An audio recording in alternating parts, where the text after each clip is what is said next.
Hello, my name is Michelle, and you're listening to Profit is a Choice. Today we have another bonus episode of the Profit First Success Stories. With us is Marie KURMIN, owner of KURMIN Creations. Marie graduated from the University of Rhode Island with a degree in fashion merchandising and marketing. She opened KURMIN Creations to allow her to be home with her kids and pursue her passion.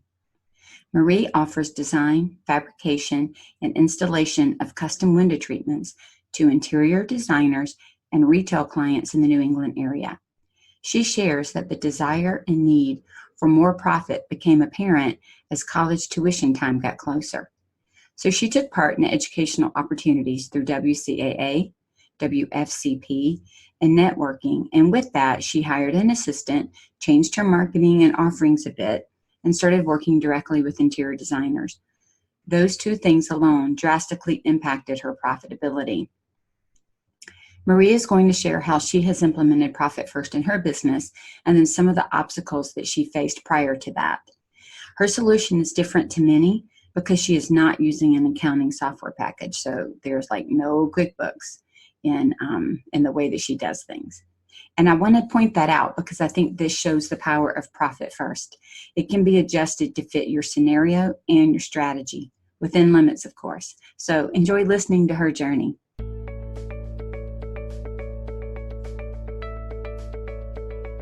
Every day, empowered entrepreneurs are taking ownership of their company financial health and enjoying the rewards of reduced stress and more creativity.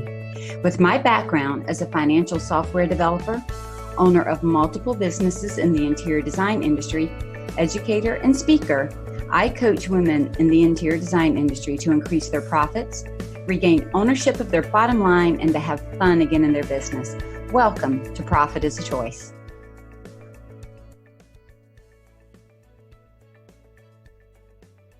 Hey, Marie, welcome to the podcast. I'm glad to have you here today. Well, thank you for having me. You're very welcome. So you are part of our Profit First Success Stories. And what I'd love to have you do, Marie, is start by just sharing a little bit about what type of business you have and what you do. Okay. Well, the business is KURMIN Creations, and it began in 1992. I am a custom workroom doing design, fabrication, installation. I do retail and wholesale, both. So I work with designers and my own clients. I work in the Boston area or South Shore of Boston, but I've traveled all throughout New England. So that's a little bit about my business. How long have you been in business? So since 92, so 27 years. Wow. Yep. Okay, that's longevity, girl. That's a good deal. So did you plan for your profit from the very beginning? When did profitability and all of that start showing up on your radar? Well, actually, I planned on profitability from the beginning because I wanted to stay home with my children and I needed to earn a living. And so it had to be profitable. Otherwise, I was going to be going back to work. So from the beginning, staying home with my kids, I did, my business was very flexible. So I did a lot of work at night. I spent time with my kids during the day. While they were growing, I did a lot with the school system and volunteering. But being in business, it was a lot of late nights for me. So it needed to work and I needed to make a profit. And as the kids got older, of course, more time on the business and therefore more profitability. Right. It was a choice for sure. That's great. You know, a lot of times we know we need to come into it with profit and with making money. And did you immediately separate the profitability of the company into salary and profit? I know a lot of times when we first start, we kind of lump all that together. We look at, or at least I did, I looked at the profitability of the company, and that could sometimes be separate than the way I got paid in a salary or the profit that the company made. Did you automatically think of those as two different things? company profits and your salary, or was it like one big bucket for you? It was one big bucket. And I think right from the very beginning, what I've always done is I have basically figured out my expenses on every job. And every job gets deposited into the bank, and I take out the expenses, and then I take out the profit from that, the sale minus the expenses to do just that very job, and then put that in the bank. And then I did not start doing, taking out savings or taxes. That happened much later. Exactly. So very similar to my story. My company was making money at the beginning, but that didn't mean that I was paying off some bills, but they happened to be, in the grand scheme of things, company expenses that I was paying off of as those bills. So for me personally, at the beginning, I didn't bring home the money I wanted to bring home for the first 2 years, even though, 1 year the company was not profitable. It had a negative, which sucked horribly. Just to be honest, it did. It was terrible. I remember sitting at my kitchen table, bawling my eyes out and thinking, I've got to get a grip on this. And then, I moved forward and was able to bring home some money for salary. And then I got hit with tax bills that I hadn't planned for. So I know that even with a business degree, I wasn't watching it. I think, Mary, for me, it was, my focus was more on the flexibility so that I could stay home and raise my children. It was on the ability to feel like I had a company at the same time that I was able to go into the schools and do Boy Scouts and run them back and forth to football or baseball or whatever it was they were doing at the time. And so there was a trade-off there. And then I remember when I got to the point that I was like, oh my gosh, this thing is super viable and I need to put my head down and make it work. And I think some of it happened as the kids got older, like you said, and I had more time to work in the business so that I could see that it could do more, but I really had to watch it. And I love how you came up. I mean, that was huge to me when I sat down and wrote down every tiny cost of goods that went into everything I made. I even shocked myself because I sat down and would write down like all the high level things, lining, interlining, whatever. And then when I started making it, I realized, oh my gosh, I use tack strip. Oh my goodness, I use GIMP. I use glue. I use staples.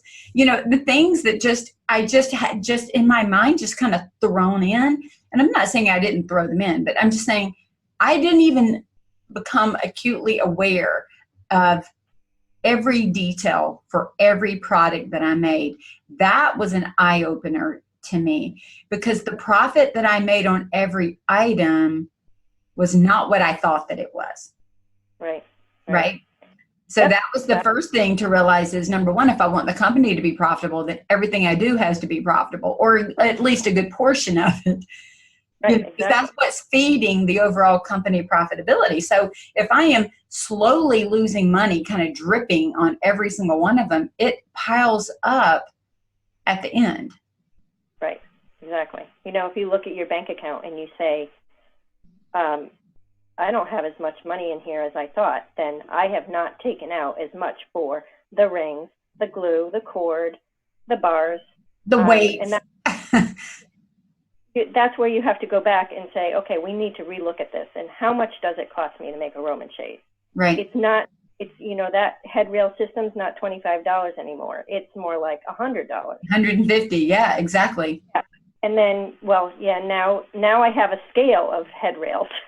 That's right. Motorized, cordless, continuous cord. So there's all different scales of that now.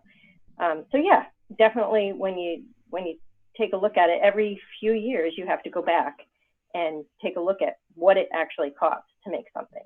And then, so I still, at this point, when a job comes in and I am paid for it, and I don't take the money until I am paid for it, I still take out the expenses, because this is what makes more sense to me, is take out the expenses, take out the labor it cost me to pay my assistant, and then what's left over is my profit.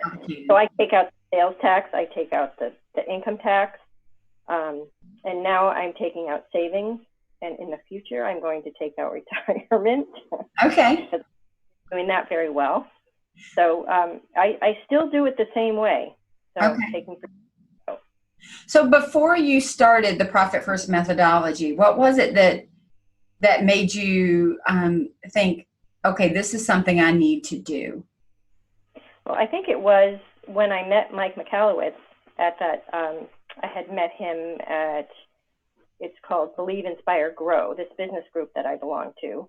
And he was talking about, setting up different bank accounts for your savings, your profit, your taxes. And so after that point, I was like, you know what, I need to start this. And I probably didn't start it right away after I met him, because that was in 2014, I think. It was right when Pumpkin Plan was coming out. And I think it was 2014. So I didn't start doing it for another year and a half or two, actually. Mm-hmm. I had taken pricing without emotion class, and and plus my kids were at that point in school, and I could really concentrate on what do I need to do to make this even more profitable than where I'm at right now. I was happy at that point, but I knew I could do better. So there was a number of things that happened that said, okay, you have to implement it now. So right. When I did.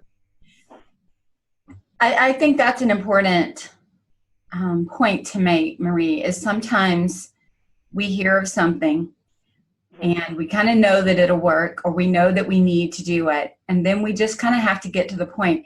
I was talking to on one of the other Profit First Success stories with Debbie, and she said that she knew in her head for a while that she needed to do it. And she just kind of had to get to the point where I just need to jump in and do it. And that's been kind of the thread through all of these. Maybe I need to rename it, just jump into Profit First, because everybody's like, just jump in. I just had to jump in and do it. Honestly, I mean, there's nothing hard about it. It's setting up bank accounts. Like I also don't do QuickBooks. I do my books by hand. So I see my expenses every month, and I see, where the money is going. But I think you have to also get into, your business needs to be sort of successful. You have to be having a steady income coming in, so that you can take out that 25% for taxes, and you can take out the 5% or 10% for savings. So, and still pay your bills, basically. Right. So I think, at that point, well, I had been before, but it's really not that hard, just. Well, and I'll say this. I think that the theory behind it is not difficult at all. For some businesses, it is a bit more tedious based on how the cash flows in and out of the business.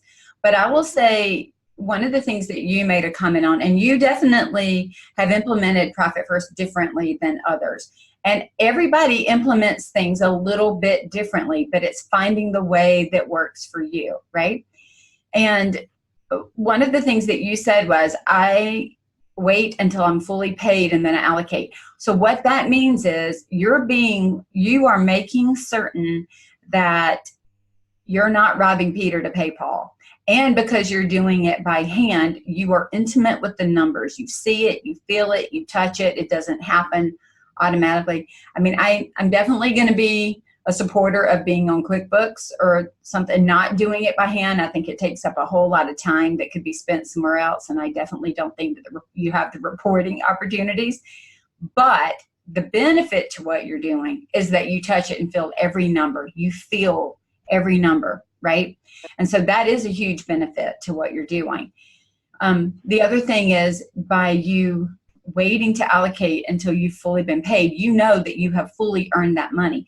That's one of the problems with allocating too early, or not pulling out those cost of goods, as you kind of called the cost of business expenses, which is separate from the business itself. But these are things like paying an assistant, or the drapery hardware, or, the items that went into the finished product, pulling those out to make sure that the money is there to pay the vendor and didn't get allocated to you as part of your salary. Tracy made the comment in her conversation with me about trying to be careful that that as business owners, we're not robbing the business by taking out more than we should be taking out, and then there's not enough money for taxes or to pay the bills for the company or whatever. So you're being very intentional with where and how you move that money, and I'm going to say with the timing of what you're doing. Right. Yeah. I mean, that is the system that works for me. It's just, it always has ever since the beginning. I'm like, I can't, if I have to pay that bill, I want that money to be there. That's right. And if I have a bill that, there are instances where we'll have to float some money from KURMIN Creations into my account to pay some bills. But then when that I get paid for that next job, I'm taking out that money that I floated over. And the other change I made in the business is asking for 50% upfront before I purchase anything. And so that gives me a little nest that if I do need to do that, which is not very often, then I have the money there to do that. And then I don't retake it the next time I'm paid. Right. So. And I do think, I'll tell you right now, cash flow is important.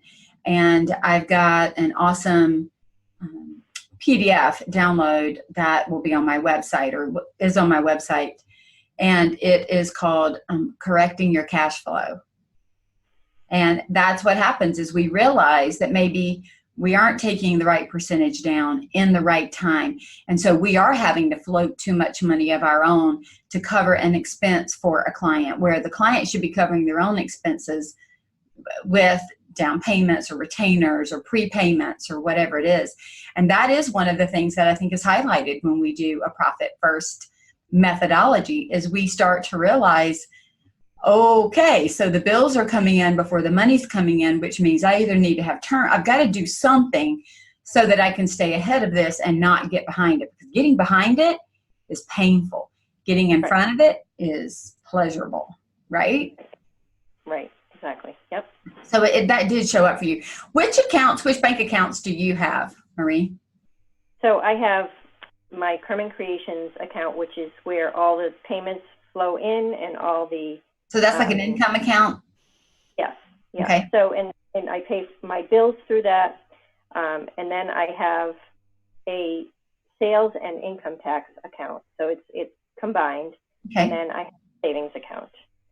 So three accounts. And every time I get paid, it gets distributed to those 3 accounts.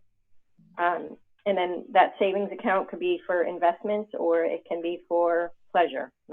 So that's like your profit account? No, it is. It's so the income so when a check comes in and it goes into the KURMIN Creations account, the bills are paid for each job. They're paid once a month. So sure. That's, but through that income / operating expense account. And then whatever I have is my profit on that job. Usually it goes right into, so it goes into my personal account. So that is basically my salary. So each job, so I guess that would be 4 accounts. So it would be my salary account, the KURMIN Creations account, the tax account, and the savings account. Which would be kind of like the profit for the company separate from your salary. Right, exactly. Okay, and then you can use that to reinvest, to come back into your home, or do whatever you need to do outside of taxes being paid, salary being paid, and you're paying your operating expenses out of the KURMIN Creations account. Okay, that makes sense. And so you allocate and distribute with every job that you sell as they come in. So yours is a little more fluid based on what's coming in and out of the company. Right, exactly. Yep. Okay. Yep. Okay. And so I don't do a 2-week window where I'm getting paid. It just didn't work for me. I tried that. Okay. And it just for me. In my head, I need to just do it by job. Okay. And it takes me 10 minutes to just do that. So That's right. And that's a beautiful thing. When you've got it set up in a way that works for you, 10 to 15 minutes, and you should be able to make the allocations, the distributions, payments, and walk away. Yep. What's important too is, I think, even though your way of doing it is very different than maybe somebody else's, it is a way that you can systematically do in your business and know where your money is. That's really the crux of what matters here, right? And to make sure that you didn't over allocate, under allocate, so that you're in trouble. And so being able to do it the way that you do it, it works for you. And it probably works for you too, because you're doing all of your accounting by hand. So you're feeling it. In more of a QuickBooks, FreshBooks, online accounting software, it may work out very differently because of the timing of how things are happening. But I love that that's the beauty of the methodology, is it is not a one size fits all. It's how do we make it work? Because at the end of the day, what I care about is that you can pay your sales tax when your sales tax is due. You have the money saved to pay income taxes and estimated taxes or payroll taxes when that's due, that you are up to date with all of your vendor bills and that you're being paid.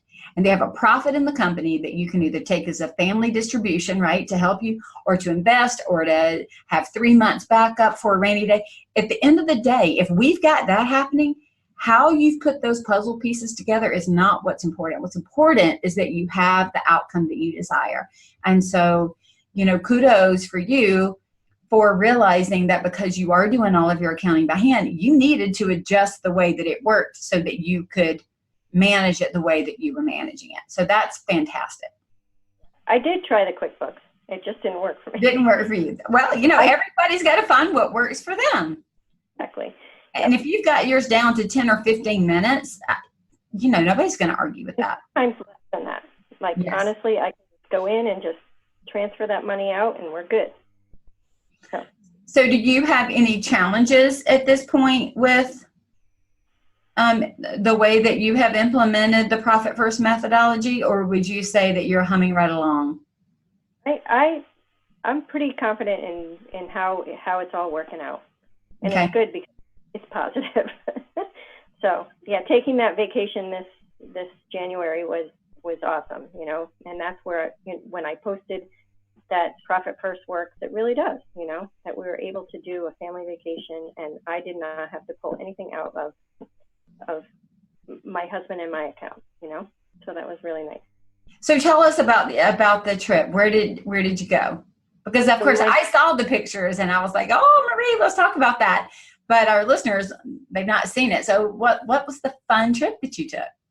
So we live in the Boston area, and I have 3 children and a husband, and we flew out to Seattle and then drove up to Whistler, British Columbia, and we skied for a week and rented a really great condo, and we just had a blast all week, just the 5 of us. It was really super. So. And it was paid for through the Profit First profit distributions, right? Yep. So it definitely works, and points on the Amex, mm-hmm.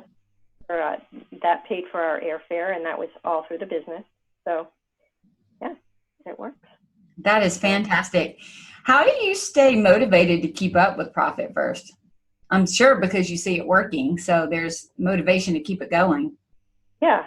And absolutely, I think it's just habit now.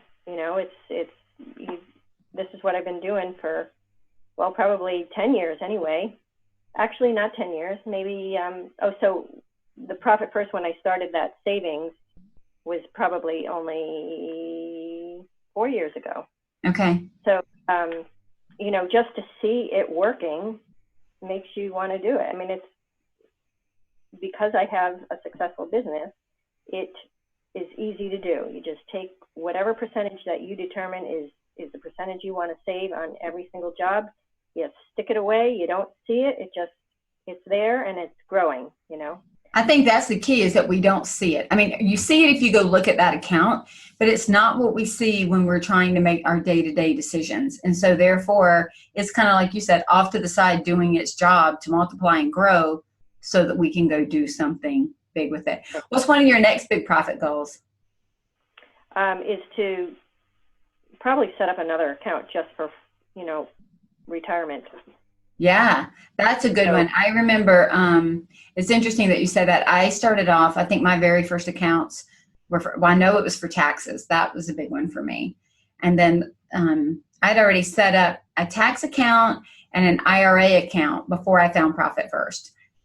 Because I had already been teaching in the Pricing Without Emotion course that you mentioned, how to kind of separate out your money. I remember when the first time I explained that, let's say on a regular P&L for an LLC, that at the bottom, that net profit was actually your salary and your tax money and your profit for the company, and I was naming like the 5 jobs that dollar amount had. And I can remember seeing the eyeballs go big. And I said, but you can have separate bank accounts and move the money. And then when I read Profit First, I was like, oh my gosh, that's like what I've been teaching, but even better, right? Because there was a whole structure around it that was much more defined than what I had done. And so I already had a set IRA account and my tax account, because I remember I had made enough money where I'd covered all the taxes, and my accountant said to me, if you can put, I don't even remember what it was, X amount of money into your self-employment IRA, you can reduce your taxes. And then I had to look to see if I had the money to be able to put in it. And I realized after 2 years of why don't I have the money, it was because I brought it into my home. And so then I was like, okay, wait a minute. My husband's off working corporate and he's saving, in his right. 401k. I need to be doing that. And so that's when I got very intentional about saving for the taxes and saving for that, because they really go together. One helps reduce the other. So might as well save them. And that made a big difference. And then, oh gosh, maybe 3 years ago, I set up a whole 401k system for my company. So I had what is called a solo 401k because I don't have employees. I am the only employee. I'm an S Corp and a solo 401k. And what that allows me to do is to put the whole maximum, like it was a little more limited on the self-employment IRA. But this one allows me to put the whole amount of like, what is it, 24,500? I think it's actually 25,500 in 2019. I think it went up $1,000. I can put that entire amount in a 401k, and then my company can match it. So I've set it up so that my company can now do both, which means if I'm going to save, I've got to save to put in as the employee, and then I've got to save again to put in as the employer. And that has been amazing because I've been able to kind of plan for both and save for both. And saving for retirement became a much bigger deal to me than it did in years past. And so just even planning for that, I think, is huge. So kudos on adding that into what you're going to be doing. We need to do that for sure. Yeah, it's made me feel so much better when I can know that, because there were plenty of years I didn't put in to retirement in a small home-based business. And so, now the older I get, the more I keep thinking, do I need that today or can I save for that tomorrow? And it really does become a balancing act. We're blessed in that we have 2 children. The first is already out of college, so we're done with that. The second one has 1 more year and we'll be done. And so now it's, where a lot of our money had been kind of focused towards college, we're focusing more towards the retirement piece now. And we're in a good stage to balance it a little bit. I'm almost there as well. So yeah, that'll be fun to see that. So is there anything else, Marie, that you would like to share with our listeners if they are considering jumping into Profit First or taking the Master Your Profit course? What would you say? I guess I would say don't be afraid to jump in and do it. Even if you just take that 5% and stick it into an account,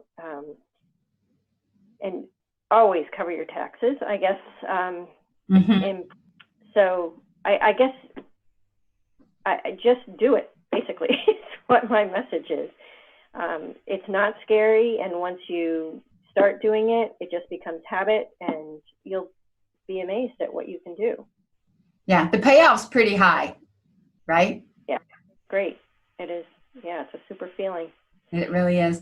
Marie, thank you so much for your time today, and thank you for sharing your journey with Profit First. And And it's been fun to highlight you as a Profit First success story because you have been able to implement it in a different way and make it work for you. And I think that is fantastic. So thanks for sharing your journey with us. Thank you, Michelle, for having me. You're welcome. I've learned so much from you through all of your podcasts and your courses and at conference. It's great. You're really a special person. Oh, thank you so much. You know what? It really is my heart that the men and women in this industry, we put our heart and soul into everything we do. We really do, right? And we are working hard, long days, long nights, through the night sometimes, and to see as an industry the stress factor of not knowing how to pay ourselves, not knowing if we can take the money, not knowing how to pay those. It burdens me. It really does. And I've been there and I've done it and I know the sick feeling. And so anything that I can do to help, I would say, people understand their financials a little better. And when we understand our financials, we can manage our financials. And then when we manage our financials, at that point, that's where I see the shift. We're not working for the business is working for us. And if I can do anything to help people let the business work for them, then sign me up, I'm all in. So I appreciate you saying the kind things about the education and the information I provide. I really do appreciate that. Definitely a blessing to the industry, for sure. Thank you so much. Well, Marie, you have a good day and go be profitable, girl. Thank you very much. Take care, Michelle. Thanks. Bye-bye. Marie's implementation is a bit different, but how exciting that we have the ability to uniquely create our money management strategy and then implement it in a way that works for each of us. In Master Your Profit, we spend an entire lesson just on your financial strategy. Seriously, do not try to implement any process without a strategy for the outcome that you desire. Because if we're not careful, we can lose the connection to what we're trying to accomplish. And then when the going gets tough, we quit. In the Master Your Profit course, you will be guided to create your own unique strategy and then feel confident that it's supporting your overall company goals. You can find all the details under courses on my website at scarletthreadconsulting.com. The goal, again, is for this business that you've created to work for you and not you for it. Remember, profit doesn't happen by accident.